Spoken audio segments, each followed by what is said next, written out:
Umar view YouTube channel में खुशामदीद। अस्सलामुअलैकुम प्यारे साथियों, कैसे हैं आप दोस्तों। एक छोटा सा वीडियो लेकर आपकी खिदमत में हाजिर हुए हैं। इंशाल्लाह आपको हमारा वीडियो पसंद आएगा। दोस्तों, मैं आपको बताता चलूँ, हर सवाल के बाद जवाब देने के लिए आपके पास है 5 सेकंड का टाइम। तो बढ़ते हैं वीडियो की तरफ। सवाल, वो कौन सा फल है जिसमें 25% हवा होती है?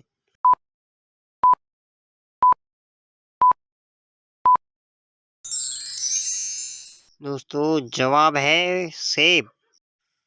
अगला सवाल है, वो क्या है जो दो हो तो इस्तेमाल कर सकते हैं, अगर एक हो तो नहीं?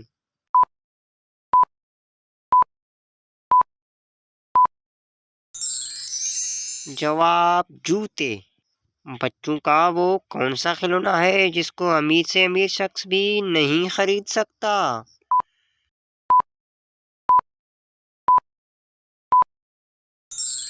दोस्तों, जवाब है चंदा मामा।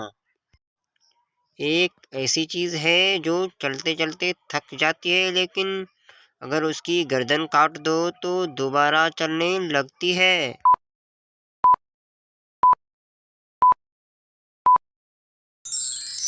जवाब पेंसिल। दोस्तों, जनरल नॉलेज का सवाल हम आपसे पूछ रहे हैं। सवाल, अमेरिका की सबसे बड़ी रियासत का नाम क्या है?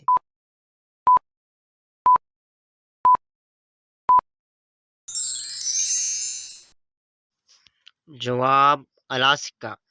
दोस्तों, हम उम्मीद करते हैं हमारा ये वीडियो आपको पसंद आया होगा, और वीडियो पसंद आए तो लाइक कमेंट ज़रूर कीजिएगा, और हमारे चैनल को सब्सक्राइब करना ना भूलिएगा। अगली वीडियो तक के लिए हमें दीजिए इजाज़त। अल्लाह हाफ़िज़।